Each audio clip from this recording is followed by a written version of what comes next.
ஒரு ஊரில் ஒரு புகழ்பெற்ற பத்திரிகையாளர் இருந்தார். அவர் ஒரு நாள் திடீர்னு இறந்து போயிட்டார். அதுக்கப்புறம் நேராக சொர்க்கத்துக்கு போனார். சொர்க்கத்தின் வாசலில் நின்றுக்கிட்டு இருந்த ஒருத்தர் அவரை தடுத்தார். இதை பாரு, ஏற்கனவே இங்கே 12 பத்திரிகையாளர்கள் இருக்கிறாங்க, அவங்களுக்கே இங்கே வேலை இல்லை. அதுக்கு என்ன காரணம்னா, சொர்க்கத்தில் திடுக்கிடும் செய்திகள்லாம் ஒன்றும் கிடையாது. அப்படி என்ன இருக்க போகுது? இங்கே எல்லாம் அது ஒழுங்காக நடந்துக்கிட்டு இருக்கோம். எல்லாம் ஒழுங்காக நடந்தால் பத்திரிகைகளுக்கு சுவாரஸ்யமான கொலை கொள்ளை தீ வைப்பு இது மாதிரி எதுவும் இங்கே இல்லை. ஏற்கனவே இங்கே இருக்கிறவங்க எல்லாரும் மரத்தடியில் உட்காந்துக்கிட்டு தியானம் பண்ணிகிட்டு இருக்கிறாங்க. அந்த ஒரே செய்தி தான் தினமும் இங்கே வந்துக்கிட்டு இருக்குது. அதை படிக்கிறதுக்கே இங்கே ஆள் கிடையாது. அதனால் நான் என்ன சொல்கிறேன்னா, நீ பேசாமல் நரகத்துக்கே போயிடு. அங்கே எவ்வளவோ நிகழ்ச்சிகள் நடந்துக்கிட்டு இருக்கு. அங்கே தான் அதிகமான பத்திரிகையாளர்கள் தேவைப்படுறாங்க. அங்கே உனக்கு நிறைய வேலை இருக்கும். அதை செய்கிறதில்ல நீயும் மகிழ்ச்சியாக இருக்கலாம் அப்படின்னு சொன்னாராம். அங்கே அந்த சொர்க்கத்தின் வாசலில் நின்றுக்கிட்டு இருந்தவர். இந்த பத்திரிகையாளர் அங்கேயே நின்று கொஞ்சம் யோசனை பண்ணார். இவருக்கு சொர்க்கத்திலே இருக்கணும்னு தான் ஆசை. அதனால் மெதுவாக அவர்கிட்ட பேசினாராம். ஐயா, என்னை ஒரு 24 மணி நேரம் இங்கே உள்ளே இருக்கிறதுக்கு அனுமதி கொடுங்க. இங்கே இருக்கிற பல பத்திரிகையாளர்களை எனக்கு தெரியும். அவங்களில் சில பேரை சமாதானப்படுத்தி மெதுவாக பேசி நரகத்துக்கு அனுப்பி வச்சுட்றேன். நான் இங்கே இருந்துக்கிறேன். உங்கள் கணக்குப்படி 12 பேருக்கு மேலே இங்கே தாண்டாது, அப்படி பார்த்துக்கிறேன் அப்படின்னாராம். அவரும் யோசனை பண்ணி பார்த்துட்டு, சரி அப்படியே உனக்கு அனுமதி கொடுக்குறேன், ஆனால் ஒரு விஷயம், 24 மணி நேரம் தான் அனுமதி, அதுக்குள்ளே எல்லாம் நடக்கணும் அப்படின்ட்டுருக்கார். சரின்னு சொல்லிவிட்டு இந்த பத்திரிகையாளர் உள்ளே போனார். யோசனை பண்ணார். திட்டம் போட்டு ஒரு பொருளையை கிளப்பி விட்டார். சக பத்திரிகையாளர்களெல்லாம் கூப்பிட்டு சொன்னாராம்.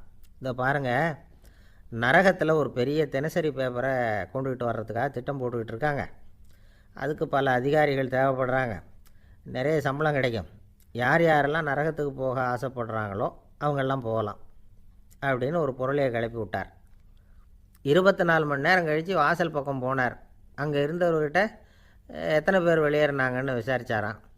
அப்போ அவர் இவரை, நீ வெளியே போகக்கூடாது, முதல்ல உள்ளே தான் இருக்கணும் அப்படின்னு தடுத்தாராம். அப்புறம் சொன்னாராம், நீ சொன்ன செய்தியை கேட்டதும் இங்கே இருந்த எல்லா பத்திரிகையாளர்களுமே நரகத்துக்கு போயிட்டாங்கப்பா, உள்ளே யாருமே இல்லை, அதனால் நீ உள்ளே இருக்கலாம் அப்படின்னாராம். இதை கேட்டதும் இந்த பத்திரிகையாளரே குழம்பி போயிட்டார். ஒருவேளை உண்மையிலேயே நரகத்தில் புதுசாக பத்திரிகை ஏதாவது ஆரம்பிக்க போகிறாங்களோ அப்படின்னு அவரே நினைக்க ஆரம்பிச்சிட்டாராம். அப்புறம் சொன்னாராம், ஐயா என்னை விட்டுருங்க, நான் நரகத்துக்கே போயிடுறேன், அங்கே ஏதோ விசேஷம் இருக்கணும் அப்படின்னாராம். இல்லைன்னா இத்தனை பேரும் ஒட்டு மொத்தமாக அங்கே போகிறதுக்கு சான்ஸே இல்லை, என்னை தடுக்காதீங்கன்னு கெஞ்ச ஆரம்பிச்சிட்டாராம். மற்றவங்க நம்பணுங்கிறதுக்காக ஒரு பொருளையை கிளப்பி விட்டார். கடைசியில் தானே அந்த பொருளைக்கு ஆளாயிட்டார். அதாவது பிறரை ஏமாற்றிய அவரது மனம் கடைசியில் அவரையே ஏமாற்ற ஆரம்பிச்சுட்டு பாருங்கள். நீங்கள் இப்படி அடுத்தவங்களை ஏமாத்துறதுக்கு உங்கள் மனசை பழக்கப்படுத்துகிறீங்க, ஆனால் கடைசியில் அதனால் நீங்களே ஏமாற்றப்படுகிறீர்கள் அப்படிங்கிறது பெரியவர்களுடைய புத்திமதி. அதனால் உங்கள் மனசுக்கிட்ட ரொம்ப எச்சரிக்கையாக இருங்கோ அப்படிங்கிறாங்க. நம்ம ஆளுங்க அங்கே போய் என்ன சொல்லுவாங்கன்னா, இதை பாரு அங்கே போகாத இங்கே போகாதன்னு பயமுறுத்துறது உண்டு. சில பேர் அங்கே பேய் இருக்குது, பிசாசு இருக்குது அப்படின்னு பொருளையை கிளப்பி விடுறது உண்டு. இருட்டு நேரம் காட்டு வழியாக ஒருத்தன் போய்கிட்டு இருக்கிறான். அங்கே பேய் பிசாசு நடமாட்டம் இருக்கிறதாக வதந்தி. இவன் பயந்துக்கிட்டே வேகமாக போகிறான். காடு முடிஞ்சு மெயின் ரோட்டுக்கு வந்து சேர்ந்தான். அப்பாடா, ஒரு பஸ்ஸு நின்றுக்கிட்டு இருக்கு தனியாக. இருட்டில் லேசாக தெரிஞ்சுது. ஓடி போய் ஏறி உள்ளே உட்காந்துக்கிட்டான். பயந்துக்கிட்டே போனவன் அப்புறம் தான் தெரியுது உள்ளே யாருமே இல்லை, டிரைவரும் இல்லை, கண்டக்டரும் இல்லை, வேறு யாரும் இல்லை. இவனுக்கு பேய் பயம் அதிகமாக போட்டுது. ஏன்னா நடு ராத்திரி. இந்த நேரம் பார்த்து அந்த பஸ்ஸு தானே நகர ஆரம்பிச்சுதான். இவனுக்கு இன்னும் பயம் அதிகமாக போட்டுது. ஏன்னா டிரைவர் சீட்டு காலியாக இருக்குது, பஸ்ஸு நகருது. இவன் உடம்பு பூரா நடுங்க ஆரம்பிச்சுட்டுது. வீல்னு கத்தலாமான்னு பார்த்தான். அந்த நேரம் பார்த்து அவன் தோளில் ஒரு கை விழுந்துதான். திடுக்கிட்டு திரும்பி பார்த்துருக்குறான். அங்கே டிரைவர் நிற்கிறார். அவர் சொன்னாராம், ஏன்பா ஏற்கனவே பஸ்ஸு பிரேக் டவுன், நாங்கள்லாம் பின்னாடி இறங்கி நின்று தள்ளிகிட்டு இருக்கிறோம், நீ மட்டும் ஜாலியாக ஏறி உக்காந்துக்கிட்டியா, இறங்கி வந்து தள்ளப்பா அப்படின்னாராம். இருட்டை கண்டா பயம் உண்டாவதே அது ஏன்? இப்படி ஒரு கேள்வியை ஒரு பெரியவர்கிட்ட கேட்டாங்க. அதுக்கு அவர் பதில் சொல்கிறார், மனிதனுடைய ஆதிகால வாழ்க்கையில் தொற்றி கொண்ட பயம் இது வேரூன்றி இருக்குது, இன்னமும் போகலை. 50,000 வருஷங்களுக்கு முன்னாடி மனுஷன் குகைகளில் வாழ்ந்தான். பகலில் பயம் இருக்காது, ராத்திரியில் மிருகங்கள் தாக்கும் கொல்லும், நிம்மதியாக தூங்கக்கூட முடியாது. அதனால் இந்த மனுஷனுக்கு இரவுன்னா மரணம் பயம் அப்படின்னு பழகி போச்சு. மனிதர்களுடைய எல்லா மனசையும் சேர்த்து மொத்தமாக ஒரு மனசு உண்டு. மனிதர்களுடைய நினைவு இந்த மொத்த மனசில் பதிஞ்சிருக்கு, பரவுது. இந்த மொத்த மனசில் இருட்டு பற்றிய பயம் பதிந்து நீடிக்குது அப்படிங்கிறார் அவர். இந்த காலத்தில் இரவை பகலாக்கிறதுக்கு எவ்வளவோ விளக்குகள்லாம் வந்தாச்சு. ராத்திரியிலேயும் மிருகங்கள் தாக்குங்கிற நிலைமை இல்லை. பாதுகாப்பான வீடுகள் விலங்குகளும் விலகி போயிட்டு, அதாவது விலங்குகள்லாம் விலகி போயிட்டுது, வீடுகளும் பாதுகாப்பாக இருக்குது. சரி, இருந்தாலும் அந்த பழங்கால பயம் இருட்டு பயம் இன்னமும் மனுஷனை விட்டு போகலை.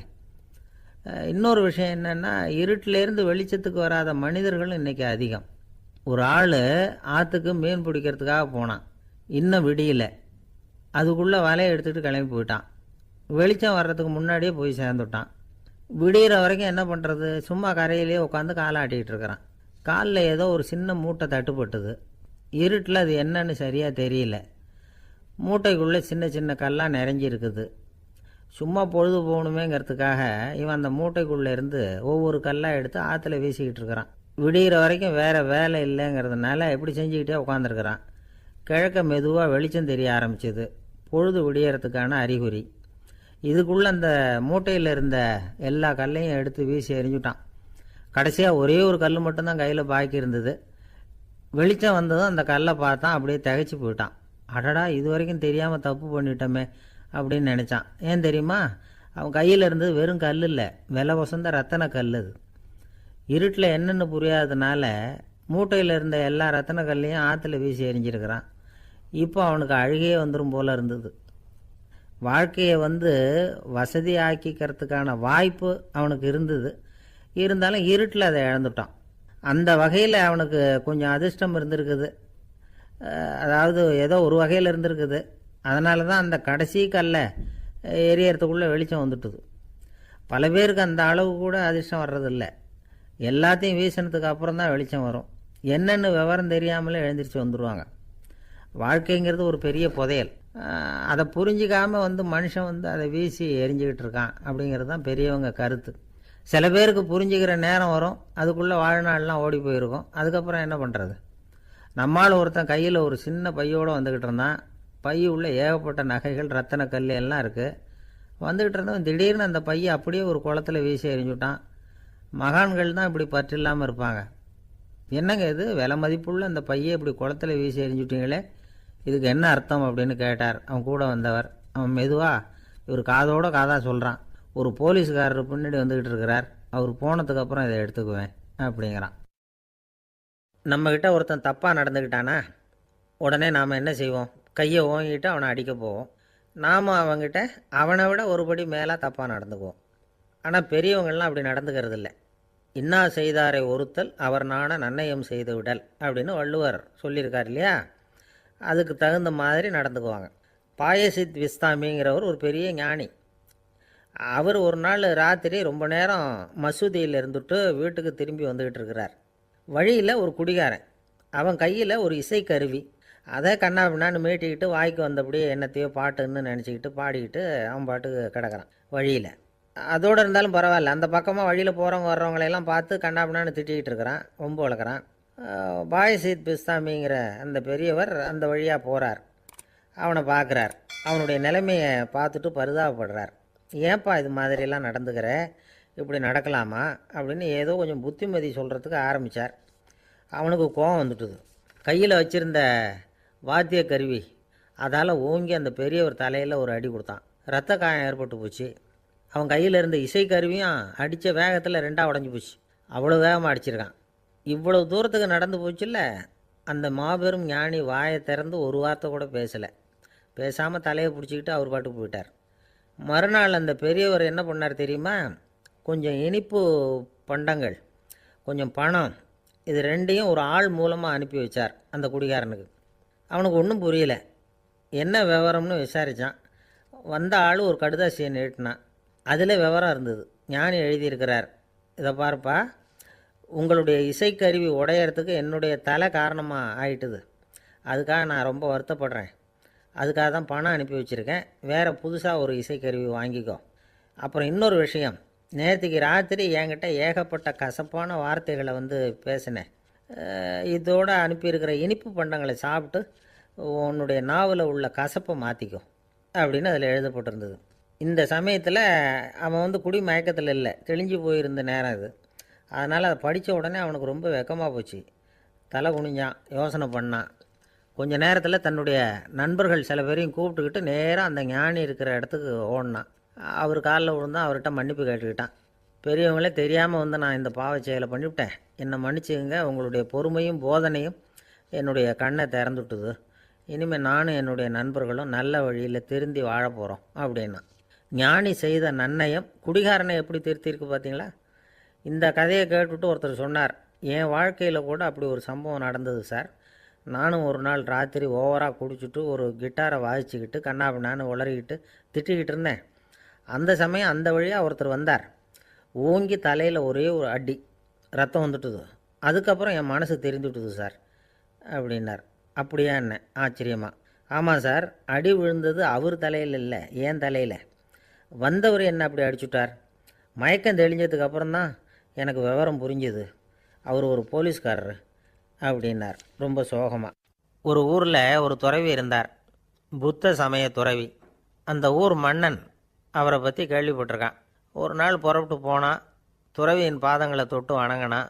அதுக்கப்புறம் சொன்னான், ஐயா, நான் உங்களை அரண்மனைக்கு அழைச்சிட்டு போகிறதுக்காக வந்திருக்கிறேன்.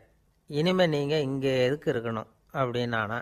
அவன் மனசுக்குள்ளே என்ன நினைப்புன்னா, இவர் எங்கே வரப்போகிறாரு, நான் ரொம்ப எளிமையானவன், எனக்கு எதுக்கு அரண்மனை வாசம்னு சொல்லிவிடுவார் அப்படின்னு நினச்சிருக்கான். ஆனால் அந்த துறவி என்ன பண்ணார் தெரியுமா? அப்படியா, சரி போகலாம், வா, போய் உன் ரதத்தை கொண்டுட்டு வா, அரண்மனைக்கு போகும்பொழுது அதுக்கு தகுந்த மாதிரி ஆடம்பரமாக போகணும் அப்படின்னு விட்டாரான். துறவி இப்படி சொன்னதும் அந்த மன்னனுக்கு மனசுக்குள்ளே சந்தேகம் வந்துட்டுது. இவர் உண்மையிலேயே துறவி தானா, ஏமாத்து பேர் வழி மாதிரி தெரியுதே அப்படின்னு நினச்சிருக்கான். இருந்தாலும் இனிமேல் என்ன பண்ணுறது, சொல்லியாச்சு. ரதத்தை கொண்டுகிட்டு வந்தான். துறவி ஏறி உக்காந்தார். பக்கத்தில் ராஜா. அவர் ரொம்ப உற்சாகமாக வரார், இவன் ரொம்ப சோர்ந்து போய் வரான். துறவி மரத்தடியிலேயே வாழ்ந்து பழக்கப்பட்டவர், அரண்மனையில் எளிமையாக ஒரு இடத்துல உட்காந்துக்குவார் அப்படின்னு நினச்சான். ஆனால் அப்படி இல்லை. அரண்மனைக்கு வந்த உடனே அந்த துறவி அதை கொண்டுட்டு வா, இதை கொண்டுட்டு வான்னு சொல்லி உத்தரவு போட ஆரம்பிச்சிட்டார். அரண்மனையில் இருந்தால் அரசனை மாதிரி இருக்கணும் அப்படிங்கிறார். ராத்திரி பூரா சௌகரியமாக தூங்கினார். பகலில் அரண்மனை தோட்டத்தில் உலாவ வேண்டியது, நீச்சல் குளத்தில் குளிக்க வேண்டியது, இப்படியே பொழுது போக்கிட்டு இருக்கிறார். அந்த அரண்மனையில் துறவி வந்து மகிழ்ச்சியாக இருக்கிறார். மன்னனால் அப்படி இருக்க முடியல. அவருக்கு எந்த கவலையும் இல்லை, இவனுக்கு அரசாங்க கவலைகள். துறவி அப்படி இருக்கிறத இவனால் தாங்கிக்க முடியல. ஒரு நாள் அவர்கிட்டயே போய், நான் உங்ககிட்ட கொஞ்சம் பேசணும் நானா. துறவி பார்த்தார். நான் இந்த அரண்மனைக்கு வரும்பொழுதே நீ என்னமோ என்கிட்ட கேட்கணும்னு நினச்ச, ஏன் காலதாமதம்? நீ அனாவசியமாக உன்னையே தொந்தரவு பண்ணிகிட்ருக்கிற, நீ கவலையாக இருக்கேங்கிறது எனக்கு புரியுது. நான் மரத்தடியில் இருந்தப்போ கூட என்னை அடிக்கடி வந்து சந்திச்சுக்கிட்டு இருப்பேன், ஏதாவது விளக்கம் கேட்குறது உண்டு. இங்கே வந்த பிறகு என்னை சந்திக்கிறது கூட அபூர்வமாக போயிட்டுது. நீ இப்போ என்ன கேட்க போகிறேங்கிறது எனக்கு தெரியும், இருந்தாலும் கேள் அப்படின்னாராம். வேற ஒன்றும் இல்லைங்க, இப்போ உங்களுக்கும் எனக்கு என்ன வித்தியாசம்? 2 பேரும் அரண்மனையில் தான் இருக்கிறோம். நீங்கள் மகிழ்ச்சியாக இருக்கிறீங்க, நான் அப்படி இருக்க முடியல. இவ்வளவுக்கும் நீங்கள் முன்னாடி இருந்தது மாதிரி இல்லை. தினமும் தங்கத்தேர் கேட்குறீங்க, உயர்தரமான ஆடைகள் அணியிறீங்க, சுவையான சாப்பாடு. இப்படி இருக்கிறப்போ உங்களுக்கும் எனக்கு என்ன வித்தியாசம்? இதுதான் மன்னனுடைய கேள்வி. இதுக்கு பதில் சொல்கிறேன், என் கூட புறப்பட்டு வா, இந்த நகரத்துக்கு வெளியில் போவோம் அப்படின்னு சொல்லி அரசனை கூப்பிட்டுக்கிட்டு ஊர் எல்லைக்கு வந்து சேர்ந்தார் துறவி. அங்கே போய் சொன்னார், இதை பாருப்பா, இந்த இடத்த தான் தேடிக்கிட்டு இருந்தேன்.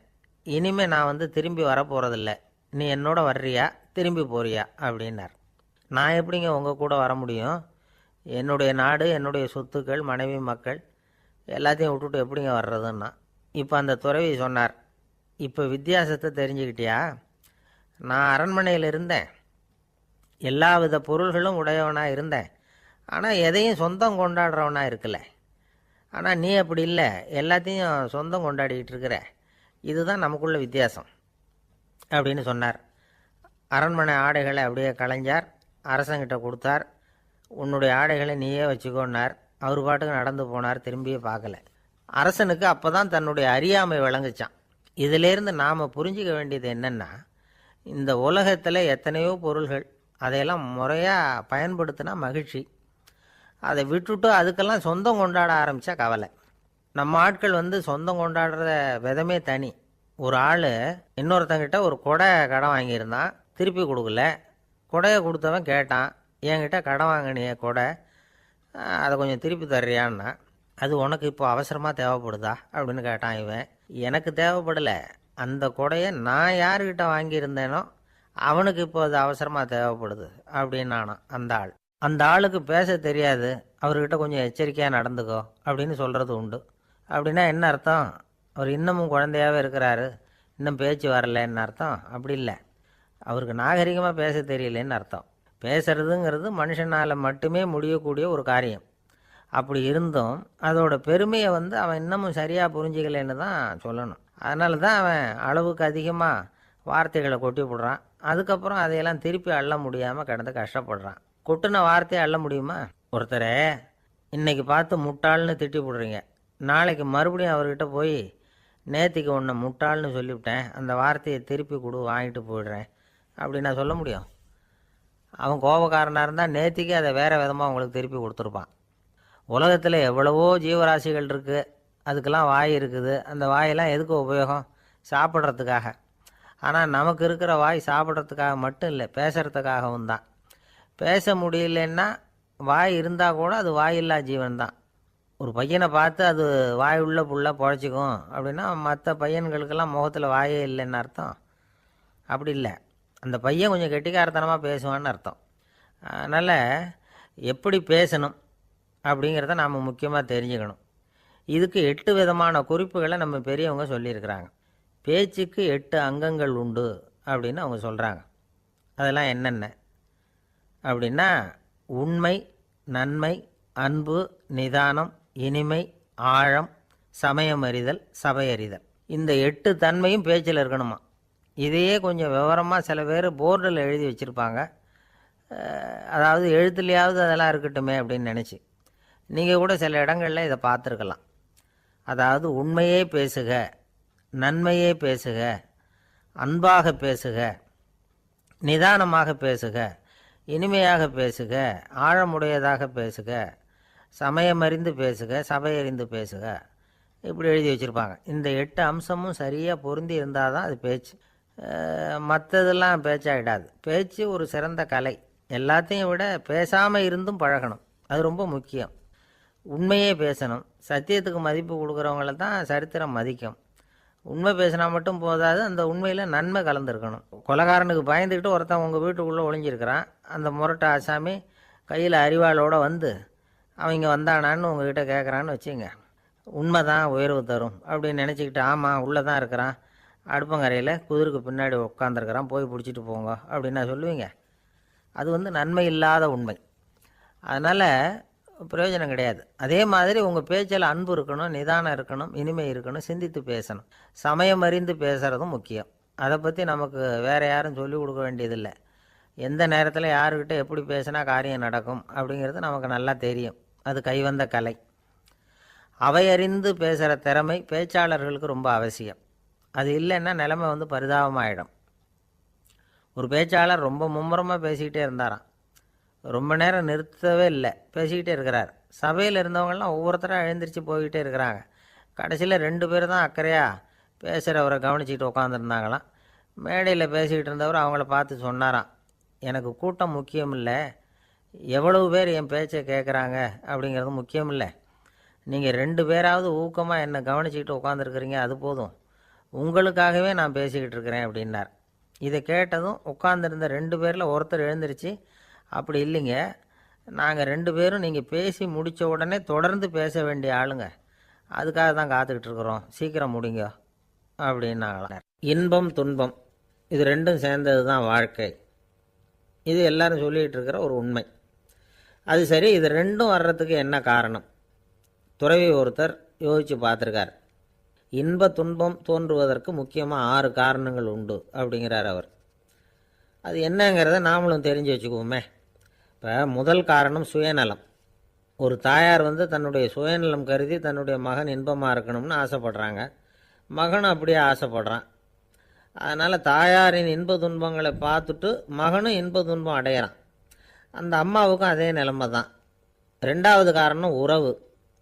நான் துறவியான பிறகு கூட உறவுங்கிற காரணத்தினால தான் தாயாருடைய சுக துக்கங்களை கண்டு நானும் சுக துக்கம் அடைகிறேன். என் தாயாருடைய நிலைமையும் இதுதான் அப்படிங்கிறார் ஒரு துறவி. மூணாவது காரணம் என்னென்னா அறிமுகம். எனக்கு அறிமுகமான ஒருத்தரை ரயில் நிலையத்தில் சந்திக்கிறேன். அவர் தன்னுடைய பணப்பையை எங்கேயோ தொலைச்சி விட்டு வருத்தப்பட்டுக்கிட்டு இருக்கிறார். நானும் வருத்தப்படுறேன். அந்த சமயத்தில் யாரோ ஒருத்தர் இதுதானே அவங்க பணப்பை அப்படின்னு சொல்லி கொண்டாந்து நீட்டுறார். பணப்பையை தொலைச்சவர் சந்தோஷப்படுறார், நானும் சந்தோஷப்படுறேன். இது அந்த துறவி சொல்கிற அனுபவம். நாலாவது காரணம் என்னென்னா கருணை. எனக்கு முன்னே பின்ன தெரியாத ஒருத்தனை யாரோ ஒருத்தன் அடித்து காயப்படுத்தி போடுறான்.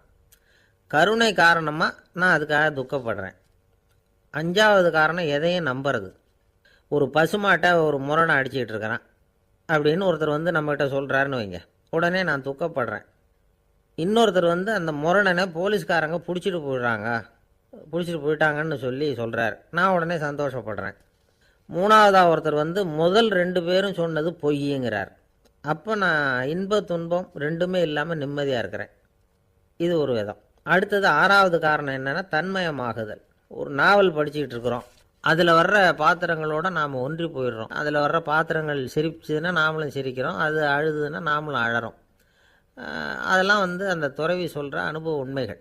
இன்ப துன்பம் இது ரெண்டும் தோன்றுவதற்கு சுயநலம், உறவு, அறிமுகம், கருணை, எதையும் நம்புறது, தன்மயமாகிறது, இது எல்லாம் தான் முக்கிய காரணம் அப்படின்னு அவர் சொல்கிறார். ஆகக்கூடி ஒட்டு மொத்தமாக யோசனை பண்ணி பார்த்தா பிற பொருள்கள் மீது பற்றுதல் காரணமாக தான் நாம் வந்து இன்ப துன்பம் அடையிறோம் அப்படிங்கிறத புரிஞ்சிக்க முடியுது. மனுஷன் வந்து இன்ப துன்பம் அடையிறதுக்கு 7வது காரணம் கூட ஒன்று உண்டு அப்படின்னு சொல்லிகிட்டே வந்தார் ஒருத்தர். அது என்ன அப்படின்னு கேட்டோம். அதுதான் சார் இந்த நீங்கள் சொல்லிட்டு வர்ற இன்று ஒரு தகவல்னார். எப்படி சொல்கிறீங்கன்னு கேட்டோம்.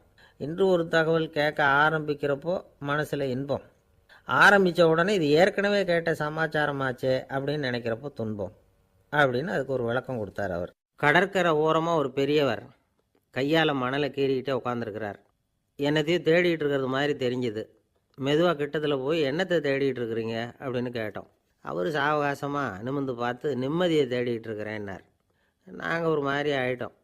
இருந்தாலும் சமாளிச்சுக்கிட்டு, சார் மணலில் வந்து கிழிஞ்சல் தான் கிடைக்கும், நிம்மதி கிடைக்காது அப்படின்னோம். சரி, இன்றைக்கி வசமாக நம்மகிட்ட ஒரு ஆள் மாட்டிக்கிட்டார் அப்படின்னு நினச்சி அவர் பக்கமாக போய் உட்காந்துக்கிட்டு கதை சொல்ல ஆரம்பிச்சிட்டோம். ஒரு பெரிய மன்னர் இருந்தார். அவருக்கு எல்லா வசதியும் இருந்தது. இருந்தாலும் ஒரே ஒரு குறை. அது என்னென்னா நிம்மதி இல்லைங்கிற குறை. அரண்மனையில் தினமும் கலை நிகழ்ச்சி, நாட்டியம் எல்லாம் நடந்துக்கிட்டு தான் இருந்தது. இருந்தாலும் நிம்மதி இல்லை. சரி, நிம்மதி எங்கே கிடைக்கும் அப்படின்னு தேட ஆரம்பித்தார். உடனே அதுக்கான முயற்சிகளில் தீவிரமாக இறங்கினார். நாட்டில் உள்ள தத்துவ மேதைகளெல்லாம் கூப்பிட்டுக்கிட்டு வர சொன்னார். எல்லாரும் வந்து சேர்ந்தாங்க. அவங்கள பார்த்து நிம்மதி எங்கே இருக்குது அப்படின்னு விசாரித்தார். அவங்களுக்கு அது தெரிஞ்சால் ஏன் இப்படி ராஜா முன்னாடி வந்து நின்றுட்டு இருக்க போகிறாங்க? ராஜாவோட கேள்விக்கு ஒவ்வொருத்தரும் ஒவ்வொரு மாதிரி விளக்கம் கொடுக்க ஆரம்பிச்சிட்டாங்க. எந்த பதிலும் ராஜாவுக்கு திருப்தி அளிக்கக்கூடிய அளவுக்கு இல்லை. சரி, போயிட்டு வாங்கன்னு சொல்லி அவங்களெல்லாம் அனுப்பி வச்சுட்டார். ஒரு நாள் அவர் மாளிகையில் உப்பரிகையில் நின்றுக்கிட்டு இருக்கிறார். அந்த சமயத்தில் தெருவில் ஒரு பிச்சைக்காரன் ரொம்ப உல்லாசமாக பாட்டு பாடிக்கிட்டே போய்கிட்டு இருக்கிறான். குரலில் ஒரு சந்தோஷம், நடையில் ஒரு மிடுக்கு. அவங்ககிட்ட கொஞ்சம் கூட கவலை இருக்கிறதா தெரியல. உடனே ராஜா அதை பார்த்தார். ஏவலாளிகளை வந்து கைதட்டி கூப்பிட்டார். உடனே ஓடி போய் அந்த பிச்சைக்காரனை இங்கே அழைச்சிட்டு வாங்கன்னு உத்தரவு போட்டார். இவங்க உடனே ஓடி போய் அவனை கூப்பிட்டாங்க. அரண்மனைக்கு வாழ்ந்தாங்க. அவன் வரல. அரண்மனைக்குள்ளே அடி எடுத்து வைக்க மாட்டேன்னு சொல்லிவிட்டான். ராஜா கிட்ட வந்து விஷயத்தை சொன்னாங்க. அவருக்கு ரொம்ப ஆச்சரியம், இப்படி ஒரு ஆள் இருக்கிறானா அப்படின்னு. சரி, அவன் என்ன தான் சொல்கிறான் அப்படின்னு விசாரித்தார். இவங்க மறுபடியும் தெருவுக்கு போய் கேட்டாங்க. என்னை பார்க்கணும்னா ராஜா விருப்பப்பட்டார்னா அவரை வேணும்னா இங்கே வர சொல்லுங்க அப்படின்னு சொல்லிவிட்டான். அதை வந்து ராஜா கிட்ட சொன்னாங்க. அவருக்கு கோபம் வரல. இவ்வளவு சுதந்திர உணர்வோடு இருக்கிறவன் சாதாரண ஆளாக இருக்க முடியாது அப்படின்னு நினச்சார். உடனே கிடுகிடுன்னு இறங்கி தெருவுக்கு வந்தார். பிச்சைக்காரங்கிட்ட போனார். நீ கவலைப்படாமல் சந்தோஷமாக பாடிக்கிட்டு போறியே, அது எப்படி முடியுது உன்னால் அப்படின்னு கேட்டார். ஏன் அப்படி கேட்குறீங்கன்னு அவன், அதுக்கு இல்லை, எனக்கு அரண்மனையில் எவ்வளவோ சுகபோகங்கள்லாம் இருக்குது, இருந்தாலும் நிம்மதி இல்லை. இது ஏன்னு எனக்கு தெரியல. இந்த தேசத்தில் உள்ள அறிஞர்களை எல்லாம் கூப்பிட்டு கேட்டு பார்த்துட்டேன், அவங்களுக்கும் தெரியல. உன்னை கேட்டால் தெரியும்னு நினச்சேன், அதனால தான் சந்திக்கிறதுக்கு ஆசைப்பட்டேன். ஆனால் நீ வரமாட்டேன்னு விட்டியே அப்படின்னார். பிச்சைக்காரன் கடகடன்னு சிரிக்க ஆரம்பிச்சிட்டான். மகிழ்ச்சிக்கும் உங்களுக்கும் தடையாக இருக்கிறது இந்த மாளிகை தான். இதை விட்டுட்டு வெளியில் வந்துட்டா நிம்மதி தேடிட்டு வந்துடும்னா. நான் அரசன், எனக்குன்னு கடமைகள் இருக்குது, அதையெல்லாம் விட்டுட்டு எப்படி வர முடியும்னார் ராஜா. ரெண்டும் ஒரே நேரத்தில் கிடைக்கணுங்கிறது முடியாத காரியம். உங்கள் சுகபோகத்துக்கு விலையாக தான் உங்கள் நிம்மதியை கொடுத்துக்கிட்டு இருக்கிறீங்க. என்ன பாருங்க, என்கிட்ட எதுவும் இல்லை, அதனால் எதுவும் போயிடுமோங்கிற பயமும் இல்லை, நிம்மதியாக இருக்கிறேன் அப்படின்னா அவன். ராஜா உடனே சந்தோஷப்பட்டு தன்னுடைய மேலங்கியை எடுத்து அவனுக்கு பரிசாக கொடுத்தாரான். அவன் சிரிச்சுக்கிட்டே அதை வாங்க மாட்டேன்னு விட்டானான். இதை நீங்கள் எனக்கு கொடுக்கறதுனால எந்த பயனும் இல்லை, அதே நேரத்தில் அதை வாங்கிக்கிட்டேன்னா அடுத்த வினாடியிலேருந்து அதை எப்படி காப்பாற்றுறதுங்கிற கவலை எனக்கு வந்து சேர்ந்துடும், அப்புறம் தூக்கம் வராது, நிம்மதி போயிடும் அப்படின்னானான். சொல்லிவிட்டு அவன் பாட்டுக்கு சந்தோஷமாக பாடிக்கிட்டே போயிட்டான். நிம்மதி எங்கே இருக்குங்கிறதையும் ராஜா தெரிஞ்சுக்கிட்டார். அந்த இடத்துக்கு தன்னால் போக முடியாதுங்கிறதையும் அவர் புரிஞ்சுக்கிட்டார். இப்படி இந்த கதையை அந்த கடற்கரையில் மணலை கீறிக்கிட்டே உட்காந்துருந்தார அந்த பெரியவர்கிட்ட சொல்லி முடித்தோம். அவர் முகத்தில் ஒரு தெளிவு தெரிஞ்சுது. எங்களை நிமிர்ந்து பார்த்தார். ரொம்ப நன்றிங்க, இப்போ எனக்கு தெரிஞ்சு போச்சு, நிம்மதி வேணும்னா அதுக்கு என்ன பண்ணணும்னு இப்போ நல்லா புரிஞ்சுக்கிட்டேன் அப்படின்னார். என்ன புரிஞ்சுக்கிட்டீங்கன்னு கேட்டோம். இனிமேல் இந்த பக்கம் வந்தால் உங்கள் கண்ணில் படாத இடமா பார்த்து உட்காரணும்னு புரிஞ்சுக்கிட்டேன் அப்படின்னார். இன்றைக்கு பல பேர் உயில் எழுதி வைக்கிறாங்கல்ல. இந்த உயில்னா என்ன? அதாவது ஒரு நபர் தனக்கு பின்னாடி தன்னுடைய சொத்துக்கள் யாருக்கு போய் சேரணும்னு நினைக்கிறாரோ அந்த நினைப்பை சட்டப்படி உறுதிப்படுத்துறது தான் உயில். சரி, உயிலை யார் எழுதலாம்? 18 வயசு பூர்த்தியான யாரும் உயில் மூலமாக சொத்துக்களை விநியோகிக்கலாம். கண் பார்வை இல்லாதவங்க, காது கேளாதவங்க, வாய் பேச முடியாதவங்க, இவங்கெல்லாம் கூட உயில் எழுதி வைக்கலாம். புத்தி சுவாதீனம் இல்லாதவங்க கூட சில சமயம் புத்தி தெளிவாக இருந்தால் உயில் எழுதலாமா. குடிபோதையில் இருக்கிறவங்க, தாங்கள் என்ன செய்கிறோங்கிறது தெளிவாக அறிய முடியாதவங்க, நோய் நொடியில் இருக்கிறவங்க, இவங்கெல்லாம் உயில் எழுத முடியாது. ஒருத்தரை நிர்பந்தப்படுத்தி ஏமாற்றி அல்லது சுய நினைவில்லாத ஒருத்தர்கிட்ட எழுதி வாங்கி வைக்கிற உயில் செல்லாது. உயிலை இந்த முறையில் தான், இந்த படிவத்தில் தான் எழுதணும்னு சட்டத்தில் விதி எதுவும் கிடையாது. இதுக்கு முத்திரை கட்டணமும் கிடையாது. உயிலை வெற்று காகிதத்தில் எழுதலாம். அச்சடிக்கணும், டைப் அடிக்கணுங்கிற அவசியம் கூட இல்லை. கையாலேயே கூட எழுதலாம். எழுதி இருக்கிறது புரியணும், அவ்வளவுதான். குறைந்தபட்சம் 2 சாட்சிகளை வச்சுக்கிட்டு உயில் எழுதுகிறவர் அதில் கையெழுத்து போடணும். கையெழுத்து போட தெரியாதுன்னா இடது கை பெருவிரல் ரேகை வைக்கலாம். உயில் சாசனத்துக்கு சாட்சிகள் கையெழுத்து இல்லைன்னாலும் அது செல்லாது. அப்புறம் ப்ரிவிலேஜ்டு வில் அப்படின்னு இருக்கு, அதுக்கு மட்டும் சாட்சிகள் தேவையில்லை. அது என்னென்னா, இந்த விமானப்படை, கப்பல் படை அல்லது யுத்தத்தில் பணிபுரியும் நபர்கள் அவங்கெல்லாம் இருக்கிறாங்க இல்லையா, அப்படிப்பட்டவங்க எழுதுகிற உயில் அது. அதுக்கு சில விசேஷ சலுகைகள் உண்டு. ஒருத்தர் முதல்ல ஒரு உயில் எழுதி வைக்கிறார், அதுக்கப்புறம் மனசு மாறி போகுது, அது வேணாம்னு நினைக்கிறார், ரத்து செஞ்சுடலாம். அதுக்கப்புறம் வேறு உயிலும் எழுதலாம். உயிரோடு இருக்கிற வரைக்கும் எத்தனை தடவை வேணும்னாலும் உயில் எழுதலாம். கடைசியாக எழுதப்பட்ட உயில் சட்டப்படி சரியாக இருந்தால் அதுதான் அமலுக்கு வரும். சரி, எழுதுகிற உயிலை ரகசியமாக வச்சுருக்கிறது எப்படி? இது ஒரு கேள்வி. இதுக்கு என்ன செய்யணும்னா, ஒருத்தர் உயிலை எழுதினதுக்கு அப்புறம் அவர் தானாவோ அல்லது அங்கீகரிக்கப்பட்ட முகவர் மூலமாகவோ, அதாவது ஒரு ஏஜெண்ட் மூலமாகவோ, ஒரு கவரில் போட்டு சீல் வச்சு கவர் மேலே தன்னுடைய பெயரை எழுதி அல்லது அந்த ஏஜெண்ட் பெயரை எழுதி கவர் மேலே என்ன அடக்கம் செய்யப்பட்டிருக்கு, உள்ளே என்ன இருக்குது அப்படிங்கிற விவரம்லாம் எழுதி சார் பதிவாளர்கிட்ட ஒப்படைக்கலாம். இதுக்கு கட்டணம் உண்டு. அதுக்கப்புறம் எப்போ தேவைப்படுதோ அப்போ ஒரு மனு கொடுத்து அந்த கவரை திரும்ப வாங்கிக்கலாம். இப்போ எழுதுகிற உயிலை இவ்வளவு நாளுக்குள்ளே பதிவு செய்யணுங்கிற கால வரையறை உண்டா அப்படின்னு ஒரு கேள்வி வரலாம் இல்லையா? எப்போ வேணும்னாலும் பதிவு செய்யலாம். நம்மால் ஒருத்தர் ஒரு நாள் ரொம்ப அவசரமாக வந்தார். இந்த உயில் எழுதுறது சம்பந்தமாக பூரா விவரமும் எனக்கு உடனே தெரியணும்னார். நான் உடனே அவரை வக்கீல் ஒருத்தர்கிட்ட அழைச்சிட்டு போனேன். இவர் அவர்கிட்ட எல்லா விவரமும் கேட்டு தெரிஞ்சுக்கிட்டார். ரொம்ப தேங்க்ஸ்ன்னு சொல்லிவிட்டு 2 பேரும் வெளியில் வந்தோம். அதுக்கப்புறம் இவர்கிட்ட கேட்டேன், ஆமாம் இவ்வளவு விவரமாக கேட்குறீங்களே, உங்களுக்கு எத்தனை பிள்ளைங்க சார் அப்படின்னு கேட்டேன். 6 பேர் சார் அப்படின்னார். சரி, இருக்கிற சொத்து எவ்வளவுன்னு கேட்டேன். அதை இனிமே தான் சம்பாதிக்க போகிறேன் அப்படின்னார். வயிறு பசிக்குதேங்கிறது சிலரோட கவலை, வயிறு பசிக்க மாட்டேங்குதே அப்படிங்கிறது சில பேரோட கவலை. 2 விதமான கவலைக்கும் வயிறு தான் காரணமாக இருக்குது. வயிறு பசிச்சதுன்னா அது இயற்கை, வயிறு பசிக்கலைன்னா அது வியாதி. ஆனால் பசியையும் நாம் பசிப்பிணி அப்படின்னு தான் சொல்லுவோம். என்ன காரணம்? வியாதியை போக்க வேண்டியது எவ்வளவு முக்கியமோ அதை விட முக்கியம் பசியை போக்க வேண்டியது.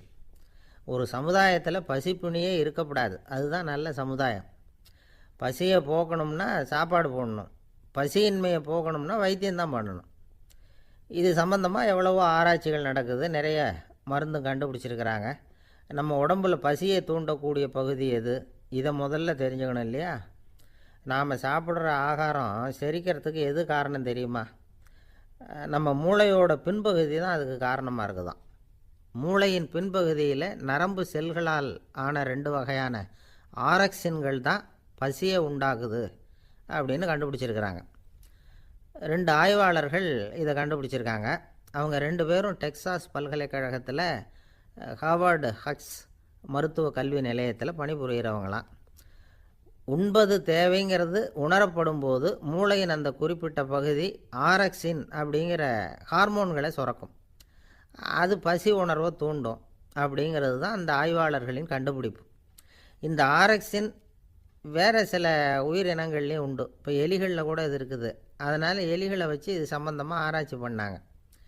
எலிகள் உடம்பில் ஆரக்சினை செலுத்தி பார்த்தாங்க. உடனே என்னாச்சு தெரியுமா?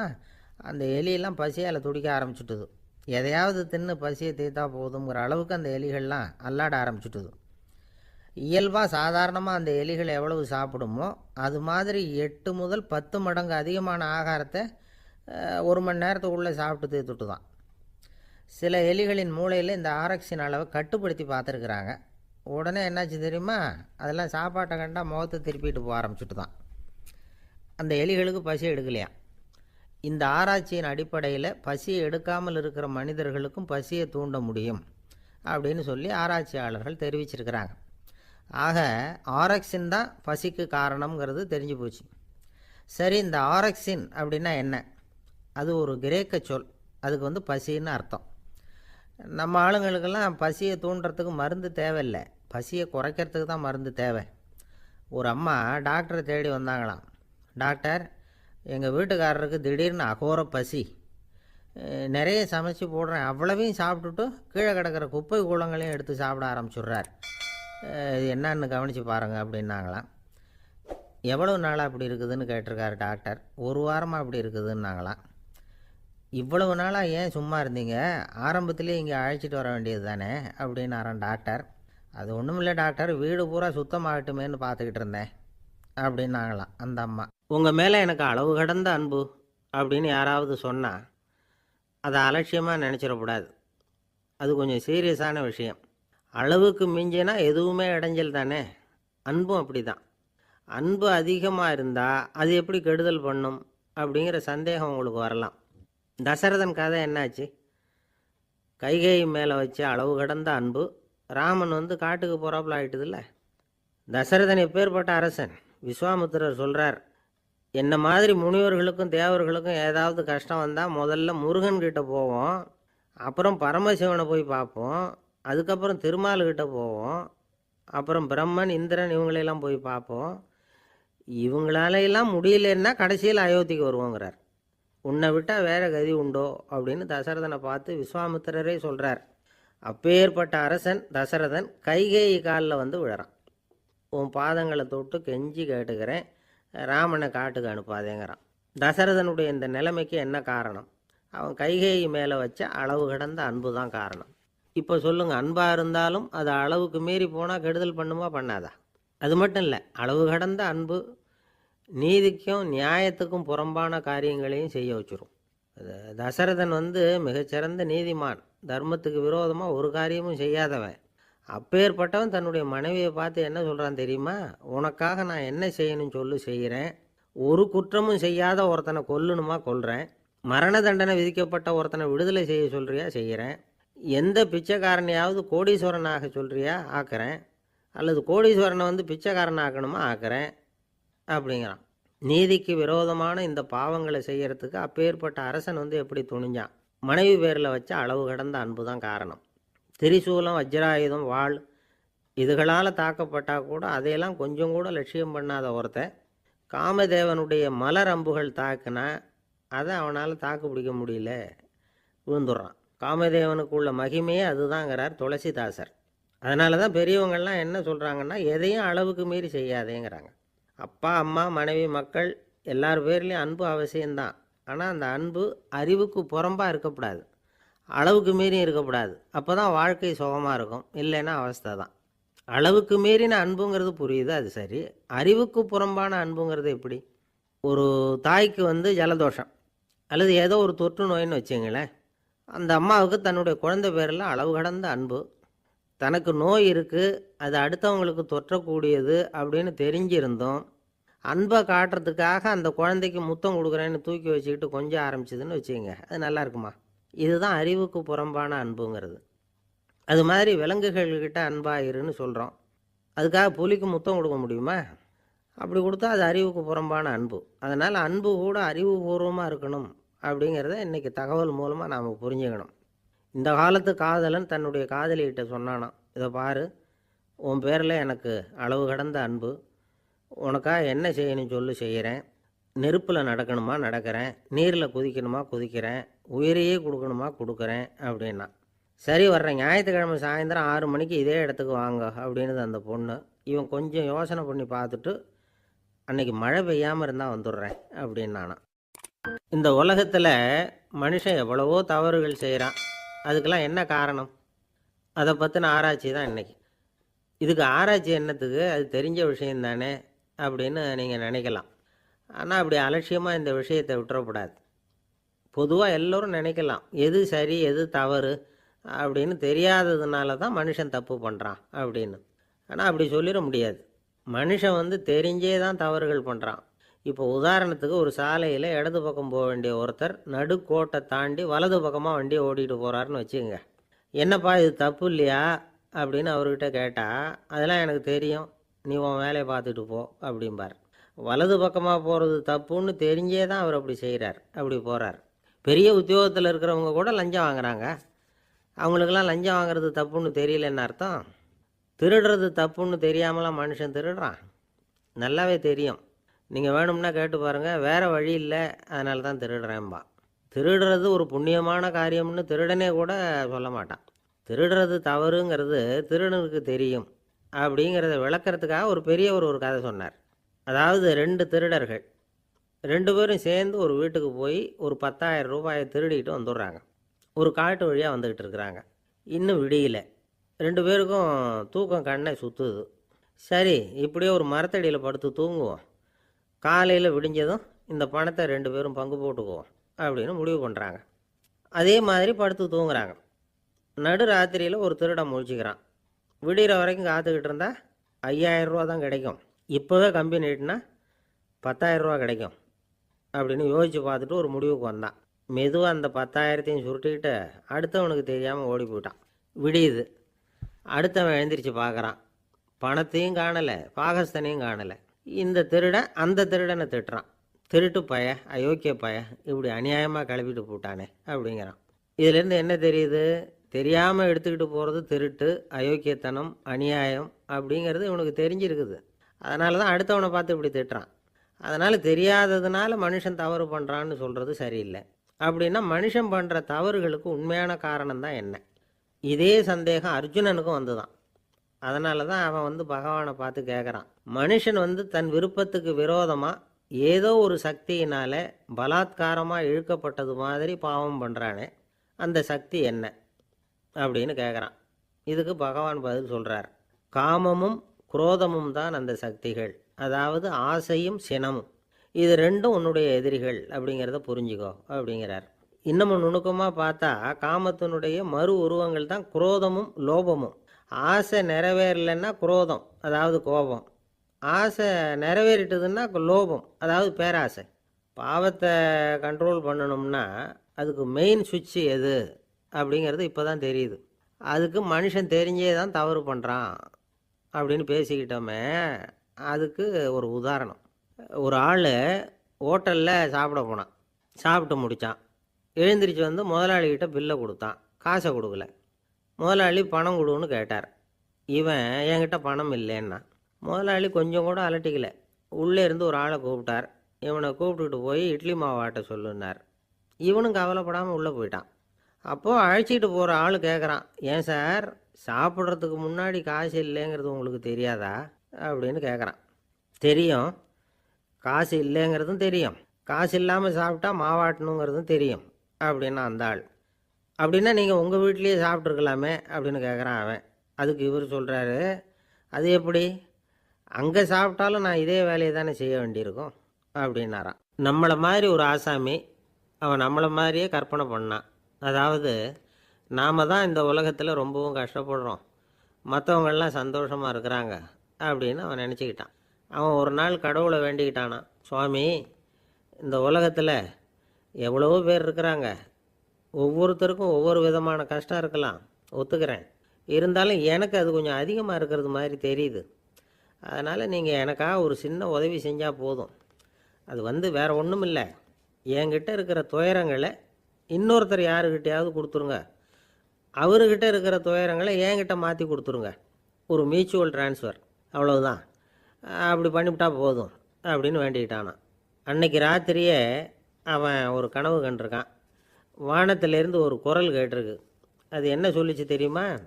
ஏ ஜனங்களே, எல்லாரும் அவங்கவுங்க கஷ்டங்களை ஒரு பையில் போட்டு எடுத்துக்குங்க, அப்படி எடுத்துக்கிட்டு நேராக இந்த ஊர் எல்லையில் இருக்கிற கோயிலுக்கு வந்து சேருங்க அப்படின்னுது அந்த குரல். ஆஹா, கடவுள் நம்ம பிரார்த்தனைக்கு செவி சாய்ச்சுட்டார் அப்படின்னு சந்தோஷப்பட்டான் இவன். உடனே என்ன பண்ணான், தன்கிட்ட இருந்த கஷ்டத்தையெல்லாம் ஒரு சாக்கு பையில் போட்டு எடுத்துக்கிட்டான். வீட்டை விட்டு வெளியில் வந்தான். தெருவில் இறங்கி நடக்கிறான். அங்கே பார்த்தா ஏகப்பட்ட பேர் ஆளுக்கு ஒரு பையை தூக்கிக்கிட்டு கோயிலுக்கு போய்கிட்டு இருக்கிறாங்க. சில பேர் மூட்டையாக கட்டி தலையில் சுமந்துக்கிட்டு போய்கிட்டு இருக்கிறாங்க. இவன் பார்த்தான். இவனுக்கு ரொம்ப ஆச்சரியமாக இருந்தது. ஏன்னா எல்லாரும் வச்சிருக்கிற பை இவன் பையை விட பெருசாக இருந்தது. இவன் பை தான் இருக்கிறதுலே கொஞ்சம் சின்னதாக தெரிஞ்சுது. இப்போ அவன் மறுபடியும் சாமியை வேண்டிக்கிட்டான், கடவுளே இப்போ உள்ள சூழ்நிலையை கவனித்தா என்கிட்ட இருக்கிற பையே பரவாயில்லன்னு தோணுது, அதனால் வேற பை எதையும் மாற்ற வேணாம், இதுவே பரவாயில்ல, இந்த பையோடு திரும்பி வீட்டுக்கு போனால் போதும்னு நினைக்கிறேன் அப்படின்னு எதோ நினைக்க ஆரம்பிச்சுட்டான் அவன். எல்லோரும் கோயிலுக்கு போய் சேர்ந்தாங்க. கோயிலில் அந்த குரல் மறுபடியும் கேட்டுது. எல்லாரும் அவங்கவுங்க பைகளை சுகத்தில் தொங்க விடுங்க, திடீர்னு விளக்குகள் அணையும், மணி அடிக்கப்படும், அதுதான் அடையாளம். அந்த சமயத்தில் இருட்டில் உங்களுக்கு வேண்டிய பையை நீங்கள் மாற்றி எடுத்துக்கலாம், தேர்ந்தெடுத்துக்கலாம். வெளிச்சம் இருக்கிறப்பவே உங்களுக்கு பிடிச்ச பைக்கு பக்கமாக பார்த்து நீங்கள் நின்றுக்கலாம் அப்படின்னு சொல்லி விவரம் சொல்லிச்சான் அந்த குரல். அப்படி சொன்னதுக்கப்புறம் திடீர்னு விளக்கு அணைஞ்சிது, மணி அடிச்சுது. கொஞ்ச நேரம் கழித்து மறுபடியும் விளக்குகள்லாம் எரிஞ்சுது. இப்போ பார்த்தா எல்லாரும் அவங்கவுங்க பையையே கெட்டியாக பிடிச்சிக்கிட்டு நிற்கிறாங்க. இவனும் அப்படியே நிற்கிறான். இவன் மெதுவாக பக்கத்தில் நிற்கிறவங்ககிட்ட கேட்டானா, ஏன் நீங்கள் பையை கையிலேயே வச்சுருக்கிறீங்க, செவுத்தில் மாட்டலையா அப்படின்னு கேட்டிருக்கான். இல்லைப்பா, நீ ஏன் கையிலேயே வச்சுருக்கிறியோ அதே காரணத்துக்காக தான் நாங்களும் வச்சுருக்குறோம். நம்ம கவலைகளை பற்றி நமக்கு ஓரளவுக்காவது தெரியும், ஆனால் மற்றவங்க கவலைகள் நமக்கு பரிச்சயம் இல்லாதவை, பழக்கம் இல்லாதது. அதனால் நமக்கு தெரிஞ்ச கவலைகளை சமாளிக்கிறது சுலபம். தெரியாததை சமாளிக்கணும்னா மறுபடியும் ஆரம்பத்திலேருந்து ஆரம்பிக்கணும். அதனால் பழைய நண்பர்களோடு வாழறது தான் மேல் அப்படின்னு நானான். அதுக்கப்புறம் அவன் தன்னோட பையே போதும்னு வீட்டுக்கு திரும்பி வந்துட்டானான். இது ஒரு பெரியவர் சொல்லியிருக்கிற கதை. அதனால் நம்மக்கிட்ட இருக்கிற கஷ்டங்கள் தான் பெருசு, அதை இன்னொருத்தங்கிட்ட கொடுத்துட்டு மாற்றிக்கலாம் அப்படின்னு நினைக்கிறது தப்பு. இதே மாதிரி இன்னொரு சம்பவம். ஒரு ஊரில் ஒரு நாள் ராத்திரி ஆகாயத்திலேருந்து கடவுள் குரல் கேட்குது. இந்த ஊரில் இருக்கிற ஜனங்கள்லாம் கொஞ்சம் கவனிங்க, உங்களுக்கு ஒரு செய்தி. அதாவது இங்கே இருக்கிற ஜனங்கள்லேயே கொஞ்சம் கூட கவலையே இல்லாத ஆள் யாருன்னு எனக்கு தெரியணும். அதனால் எல்லாரும் அவங்கவுங்க கவலைகளை ஒரு பையில் போட்டு எடுத்துக்கிட்டு கோயிலுக்கு வாங்க அப்படின்னார் கடவுள். உடனே வரிசையாக எல்லோரும் வர ஆரம்பித்தாங்க. எல்லார் கையிலையும் பை இருந்தது, சின்னதும் பெருசுமா. கவலையே இல்லாத ஆள் யாருன்னு தேடினார் கடவுள். ஒரே ஒரு ஆள் மட்டும் கையில் எதுவும் இல்லாமல் வெறும் கையை வீசிக்கிட்டு ரொம்ப ஜாலியாக நடந்து வந்துக்கிட்டு இருந்தான். கடவுள் அவங்ககிட்ட போனார். ஏன்ப்பா உனக்கு கவலையே இல்லையா அப்படின்னு கேட்டார். எனக்கும் சில கவலைகள்லாம் உண்டு அப்படின்னு அவன். எங்கே அதெல்லாம்னு கேட்டிருக்கார் கடவுள். பின்னாடி லாரியில் வந்துக்கிட்டு இருக்கு அப்படின்னு அவன். சங்கீத வித்வான்களில் பல வகை உண்டு.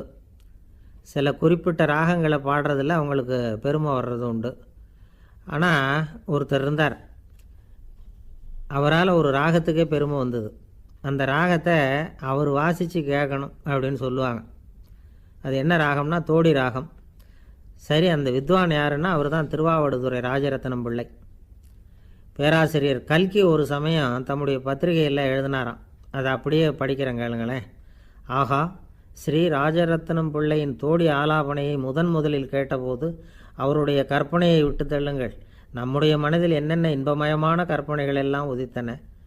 குழந்தை தாயிடம் கொஞ்சம் குரலை கேட்டோம், அன்னை குழந்தையிடம் கொஞ்சம் குரலை கேட்டோம், ரதியும் மன்மதனும் பேசிக்கொண்ட காதல் மொழிகளை கேட்டோம், முருகன் சிவபெருமான் செவிகுளிர மொழிந்த உபதேசத்தை கேட்டோம், கலைமகள் கவிஞனுக்கு அருளிய ஆசி மொழிகளை கேட்டோம், நாரத முனிவருடைய தம்பூரா சுருதியை கேட்டோம், ராவணன் தன் எலும்பை ஒடித்து வீணையாகச் செய்து வாசித்த கானத்தை கேட்டோம், கானப்பறவைகளின் கலகல ஒலியை கேட்டோம், கோலக் குயில்களின் குரல் இனிமையை கேட்டோம்.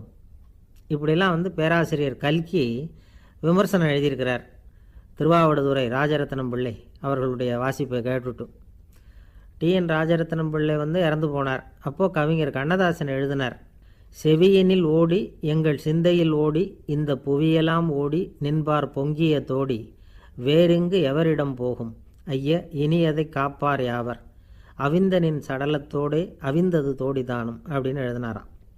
அந்த அளவுக்கு அவருடைய தோடியை ரசித்தவர்கள் உண்டு. அதே மாதிரி தோடின்னா என்னன்னு தெரியாமலே அவரை ரசித்தவங்களும் அந்த காலத்தில் உண்டு. அதாவது ஒரு பெரிய சபையில் இவர் வாதிச்சுக்கிட்டு இருக்கிறார். பாதியில் ஒரு பெரிய மனுஷன் உள்ளே வந்தார். அவர் உடம்புல பட்டு வேஷ்டி, ஜருகை, அங்கவஸ்திரம், வாயில் வெத்தலை, வாசனை புகையில, காதில் வைரக்கடுக்கன், கழுத்தில் தங்க சங்கிலி, கை விரல் பூரா மோதிரம், கையில் ஒரு வெள்ளி வெத்தலை புட்டி, உதவிக்கு 2 பேர் பக்கத்தில். இவ்வளவு பந்தாவோடு வரார் கச்சேரி கேட்குறதுக்கு. இப்படி வந்தவர் முதல் வரிசையில் உட்காந்தார். வித்வான் வாசித்து முடித்ததும் இவர் அவரை பார்த்து, ஐயா, நீங்கள் தோடி வாசிக்கிறதுல ரொம்ப கெட்டிக்காரர்னு கேள்விப்பட்டிருக்கேன், அதை கேட்குறதுக்காக தான் மெனக்கிட்டு வந்திருக்கிறேன், அதை வாசிங்களேன் அப்படின்னாராம் இந்த பெரியவர். ராஜரத்னம் பிள்ளைக்கு ஒன்றும் புரியல. ஏன்னா இது வரைக்கும் அவர் வாசிச்சுக்கிட்டு இருந்ததே அந்த தோடி ராகத்தை தான். அதை வாசித்து முடித்ததும் அதை வாசிங்களேன்னு இவர் கேட்குறார். அப்படின்னா இவரோட ஞானம் எப்படிப்பட்டது? இவ்வளவும் கேட்டுவிட்டு இப்படி கேட்குறாரே அப்படின்னு அவர் யோசிச்சிருக்கிறார் ராஜரத்னம் பிள்ளை. உடனே என்ன பண்ணார் தெரியுமா? பக்கத்தில் ரொம்ப சாதுவாக சுருதி போட்டுக்கிட்டு இருந்த ஒரு முதுகில் ஓங்கி ஒரு குத்து விட்டாராம். அவருக்கு ஒன்றும் புரியல, எதுக்கு நம்மளை அடிக்கிறார் இவர், நம்மளை குத்துறாரு வித்வான்னு. அவர் அதிர்ச்சியால் இவர் நிமிர்ந்து பார்த்துருக்கார். அப்போ ராஜரத்னம் பிள்ளை சொன்னாராம், ஏய்யா ஐயா பெரிய மனுஷன், என்னுடைய பரம ரசிகர், தோடி ராகம் கேட்கணுங்கிறதுக்காக இவ்வளோ தூரம் வந்திருக்கிறார், வரிசையில் உட்காந்துருக்கார். நீ இந்த சமயம் பார்த்து தோடி ராகம் வாசிக்கிற நாதஸ்வரத்தை வீட்டில் வச்சுட்டு வந்துட்டியே, இப்போ ஐயாவுக்காக அந்த ராகத்தை நான் எப்படி வாசிக்கிறது அப்படின்னு சொல்லிவிட்டு மறுபடியும் முதுகில் ஒரு அடி கொடுத்தாராம். அடி வாங்கினவருக்கே சிரிப்பு அடக்க முடியலையா. ஒரு மனுஷனை பார்த்து என்கிட்ட வாலாட்டாதே அப்படின்னு சொன்னால் அவன் நம்மக்கிட்ட ஏதோ வம்புக்கு வர்றான்னு அர்த்தம். ஒரு நாயை பார்த்து யாரும் என்கிட்ட வாலாட்டாதே அப்படின்னு சொல்கிறது இல்லை. ஏன்னா நாய் வாலாட்டுனா அது நம்மக்கிட்ட தன்னுடைய நன்றியை தெரிவிக்கிறதாக நினச்சிக்கிட்டு இருக்கிறோம். ஆனால் அது அப்படி இல்லை அப்படின்னு சொல்கிறாங்க அது சம்பந்தமான நிபுணர்கள். ஒரு நாய் தன்னுடைய வாலை இந்த பக்கமும் அந்த பக்கமுமா இப்படியும் அப்படியும் ஆட்டிக்கிட்டு இருந்தா அது பதட்டத்தில் கூட இருக்கலாம். நாய் நட்பாக இருந்தாலும் வாலாட்டும், ஆத்திரத்தில் இருந்தாலும் வாலாட்டும், கோபத்தில் இருந்தாலும் வாலாட்டும், குழப்பத்தில் இருந்தாலும் வாலாட்டும், மகிழ்ச்சியாக இருந்தால் கூட அது வாலாட்டும். அதை நாம் தப்பாக புரிஞ்சுக்கிட்டு அதுக்கிட்ட போய் மாட்டிக்கக்கூடாது. நாயை பற்றி எனக்கு நல்லா தெரியும் அப்படின்னு சொல்கிறவங்க கூட அதுக்கிட்ட கடி வாங்கிட்டு நிற்கிறது உண்டு. நிபுணர்கள் என்ன சொல்கிறாங்க தெரியுமா? எப்போவுமே நாய்கள் திடீர்னு கடிச்சு விடுறதில்ல, கடிக்கிறதுக்கு முன்னாடி சில அறிகுறிகளை காட்டும். அதை சரியாக புரிஞ்சுக்கிட்டோம்னா தப்பிச்சிக்கலாம். ஒரு வீட்டுக்கு போகிறீங்க, அங்கே புதுசாக ஒரு நாயை பார்க்குறீங்க, உடனே அதுக்கிட்ட போய் குனிஞ்சி சிரிச்சுக்கிட்டே அது தலையில் தட்டுறீங்க. இது ரொம்ப தப்பான். ஒரு நாய் இன்னொரு நாயை நேருக்கு நேர் பார்த்து பல்ல காட்டுனா அது தன்னுடைய தன்முனைப்பை காட்டுதுன்னு அர்த்தமா. உன்னை விட நான் பெரியவன் அப்படின்னு சொல்லுதுன்னு அர்த்தம். அதனால் நீங்கள் அது மாதிரி கிட்ட போய் சிரிக்கிறோம் அப்படின்னு நினச்சிக்கிட்டு பல்ல காட்டினா உங்களையும் எதிரியாக நினச்சிரும். இன்னொரு விஷயம் என்னென்னா, தலையில் தட்டுனா நாய்க்கு பிடிக்காது. அது தன்னை அடக்கிறதாகவும் அச்சுறுத்துறதாகவும் நினச்சிக்கிட்டு இருக்கும். சரி, அப்படின்னா புதுசாக ஒரு இடத்துல அல்லது வீட்டில் நாய்க்குட்டியை பார்த்தா என்ன பண்ணுறது? நீங்கள் சும்மா இருங்க, அதுவாக கிட்ட வரட்டும். அதுக்கப்புறம் அதுக்கிட்ட கனிவாக பேசுங்க. கன்னம், மார்பு, தோல் இங்கெல்லாம் தட்டலாம், தப்பு இல்லையா? தலையில் தான் தட்டப்படாதான். ஒரு நாய் வந்து உங்களை நோக்கி ஓடி வருது, நீங்களும் ஓடுனா அது துரத்த ஆரம்பிச்சிடும். அசையாமல் சில மாதிரி நின்றுடுங்க, அது கிட்ட வராது. அதுக்கு ஆர்வம் இல்லாமல் போயிடும். ஒரு தெருவில் சின்ன பிள்ளைங்க நிறைய பேர் விளையாடிக்கிட்டு இருக்கிறாங்க. அப்போ சில நாய்கள் அங்கே ஓடி வருது. எல்லாரும் ஓடினாங்க. அப்படி ஓடுறப்போ ஒரு பையன் கால் தடிக்க கீழே விழுந்துட்டான். என்னாச்சு தெரியுமா? துரத்திக்கிட்டு வந்த நாய்கள்லாம் கீழே விழுந்தவனை ஒன்றும் செய்யலை, அவன்கிட்டே போகல. ஓடிக்கிட்டு இருந்தாங்கல்ல பசங்க, அவங்கள துரத்திக்கிட்டு அவங்க பின்னாடி ஓடிச்சான். அதுதான் நாய்களுடைய சுபாவம். ஒரு நாய் நம்மளை நேருக்கு நேர் முறைச்சி பார்க்குதுன்னு வச்சுங்க, நாமளும் அதை முறைச்சி பார்க்கக்கூடாது. நாம் வேறு பக்கம் எங்கேயாவது பார்க்க ஆரம்பிச்சிடணும். ஒரு நாய் வந்து கோபமாக இருந்ததுன்னா அதோட வால் வந்து உறுதியாக நேராக நிற்கும். ஒரு நாய் பணிந்து போனால் அல்லது பயந்து போனால் அது தன்னோட வாலை காலுக்கு நடுவில் வச்சுக்கும். ஒரு நாய் நம்மளை பார்த்து பயந்து நிற்கிதுன்னு வச்சுங்க, அதனால் நமக்கு ஆபத்து இல்லைன்னு நினச்சிடக்கூடாது. உங்களை பார்த்துட்டு ஒரு நாய் ஒடுங்குச்சுன்னா நீங்கள் விலகி போயிடணும் அப்படின்னு அது நினைக்குது. நிறைய பேர் பயந்து போன நாயால் கடிபடுறாங்க. இவன் நம்மளை விட பெரிய ஆள், மாட்டிக்கிட்டோம், வேறு வழி இல்லை அப்படிங்கிற நினப்பில் தான் நாய் வந்து கடிக்க ஆரம்பிக்குதான். இதே மாதிரி சங்கிலியால் கட்டி போடப்பட்டிருக்கிற நாயும் ஆபத்தானது தான். தொடர்ந்து கட்டி போட்டிருந்தா காலப்போக்கில் அது ஒரு மாதிரி ஆகிடும். நாய் வந்து குழந்தைகளை கடிக்காது அப்படின்னு சில பேர் சொல்லுவாங்க. அதுவும் ஒரு தவறான நம்பிக்கை. அதனால் சின்ன குழந்தைகளை தனியாக நாயோட விளையாட விடக்கூடாது. ஆகக்கூடி நாயை பற்றி நிறைய விஷயம் புரிஞ்சிக்க வேண்டியிருக்குது. ஒருத்தர் தன்னுடைய நண்பர் வீட்டுக்கு போயிருந்தார். அவசியம் எங்கள் வீட்டில் சாப்பிட்டுட்டு தான் போகணும் அப்படின்னு ரொம்ப அன்பாக சொல்லிவிட்டார். அதை மீற முடியல இவரால். சரின்னு உட்காந்துட்டார். சாப்பாடு போட்டாங்க, சாப்பிட ஆரம்பித்தார். அவங்க வீட்டில் கட்டி போட்டிருந்த நாய்க்குட்டி இவர் சாப்பிட்றத முறைச்சி பார்த்துது. ஏன் இப்படி என்ன அது முறைச்சி பார்க்குது உங்கள் வீட்டு நாய்க்குட்டி அப்படின்னு அவர் கேட்டார். அப்போ அவங்க சொன்னாங்களாம், அதுக்கிட்ட ஒரு கெட்ட பழக்கமுங்க, தன்னோட தட்டில் யார் சாப்பிட்டாலும் அது அப்படி தான் முறைச்சி பார்க்கும் அப்படின்னாரா அவர். அசோக மன்னர் வந்துக்கிட்டு இருக்கார். அவருடைய ஆலோசகர்கள் எல்லாம் பக்கத்தில் வந்துக்கிட்டு இருக்கிறாங்க. அந்த சமயத்தில் எதிரில் ஒரு புத்த பிக்ஷு வர்றார். அசோகர் பார்க்குறார். ஓடி போய் அவர் காலில் விழுந்து வணங்குறார். அசோக மன்னரின் தலை அந்த புத்த துறவியின் பாதத்தில் பட்டுக்கிட்டு இருக்கு. பக்கத்தில் நின்றுக்கிட்டு இருந்த அமைச்சருக்கு இது ரொம்ப சங்கடமாக போச்சு. ரொம்ப வருத்தப்பட்டார். நம்ம அசோக சக்கரவர்த்தி எப்பேற்பட்டவர், அவரோட தலை ஒரு சன்னியாசியின் பாதத்தில் படுறதா அப்படின்னு நினச்சி ரொம்ப கவலைப்பட்டார். அரண்மனைக்கு திரும்பினதும் அமைச்சர் மெதுவாக ஆரம்பித்தார். அரசே, எனக்கு ரொம்ப வருத்தமாக இருக்குது அப்படின்னார். எதுக்குன்னார் மன்னர். அசோக சக்கரவர்த்தியின் தலை, அதாவது அந்த சிரம், ரொம்ப மதிப்புமிக்க ஒன்று. அது வந்து ஒரு சன்னியாசியின் காலில் படலாமா அப்படின்னார். அசோகர் பதில் சொல்லலை, சிரித்தார், போயிட்டார். அதுக்கப்புறம் ஒரு சரியான சந்தர்ப்பத்துக்காக காத்துக்கிட்டு இருந்தார். ஒரு நாள் அமைச்சரை கூப்பிட்டார். எனக்கு 3 தலைகள் வேணும் அப்படின்னார். சொல்லுங்க, கொண்டுகிட்டு வரேன் அப்படின்னார் அமைச்சர். அசோகர் சொன்னார், முதல்ல எனக்கு தேவையானது ஒரு ஆட்டின் தலை, 2வது ஒரு புலியின் தலை, 3வது ஒரு மனிதனின் தலை. இதுதான் அசோகர் கேட்டது. எங்கே இருந்தாலும் கொண்டு வாங்கன்னார். அமைச்சர் புறப்பட்டார். ஆட்டுத்தலை, புலித்தலை கிடச்சிட்டுது. அப்புறமா ஒரு சுடுகாட்டுக்கு போய் ஒரு மனித தலையும் சேகரம் பண்ணிட்டு ராஜாக்கிட்ட வந்துட்டார். அரசே, உங்கள் ஆணைப்படி 3 தலைகளையும் கொண்டு வந்திருக்கிறேன்னார். அசோகர் பார்த்தார். ரொம்ப நல்லது, இப்போ இது 3ஐயும் எடுத்துக்கிட்டு போய் சந்தையில் விற்றுட்டு வாங்க அப்படின்னார். அமைச்சர் அதுகளை எடுத்துக்கிட்டு சந்தைக்கு போனார். முதல்ல ஆட்டுத்தலை நல்ல விலைக்கு விற்று போச்சு. நல்ல விலை கொடுத்து வாங்கிட்டு போட்டாங்க. அடுத்தபடியாக புலி தலையை ஒருத்தர் வாங்கிட்டார். அதை பாடம் பண்ணி வீட்டில் மாட்டி வைக்கலாமே அப்படின்னு நினச்சி அதையும் வாங்கிட்டு போட்டார். மனித தலையை மட்டும் வாங்கிறதுக்கு யாரும் முன் வரலை. எல்லாரும் அதை பார்த்துட்டு விலகி போக ஆரம்பித்தாங்க. அமைச்சர் திரும்பி வந்தார். அரசே, இந்த தலையை மட்டும் யாரும் வாங்க மாட்டேங்கிறாங்க அப்படின்னார். சரி, பரவாயில்ல, இதை வந்து இலவசமாகவே இனாமாவே யாருக்கிட்டையாவது கொடுத்துட்டு வந்துடுங்க அப்படின்னார். அமைச்சர் மறுபடியும் சந்தைக்கு போனார். இதை இலவசமாக தரேன், இதை வாங்கிக்கோங்க அப்படின்னார். அப்பவும் அதை யாரும் வாங்கிக்கிறதுக்கு தயாராக இல்லை. மறுபடியும் திரும்பி வந்து மன்னர்கிட்ட விவரத்தை சொன்னார். இப்போ மன்னர் சொல்கிறார், அமைச்சரே, உயிர் இருக்கிற வரைக்கும் தான் இந்த தலைக்கு மதிப்பு. ஜீவன் போனதுக்கப்புறம் அதோட மதிப்பும் போயிடுது. அதனால் மதிப்பு இருக்கும் பொழுதே பெரியவர்கள் பாதம் பணிந்து அந்த புனிதத்தை வந்து பெற்றுக்கொள்ளணும் அப்படின்னார். பணிவுங்கிறது வேறு, அடிமைத்தனம்ங்கிறது வேறு. பெரியவர்களை பணிவது நமக்கு பெருமை தரக்கூடிய விஷயம். இதை வந்து மனசில் வச்சுக்கிட்டு எப்போ காலில் விழணும், எப்போ காலில் விழக்கூடாது அப்படிங்கிறத முடிவு பண்ணிக்கணும். ஒரு சாதாரண ஆள் நடந்து வந்துக்கிட்டு இருந்தார். எதிரில் வந்த ஒரு பெரிய மனுஷன் ஓடி போய் அவர் காலில் விழுந்து தன்னுடைய தலையை அவர் பாதத்தில் கொண்டு போய் வச்சார். கொஞ்ச நேரம் கழித்து எழுந்திரிச்சு வந்துட்டார். வந்த பிறகு இவரை கேட்டேன், ஏன் திடீர்னு ஓடி போய் அந்த ஆள் காலில் விழுந்தீங்க?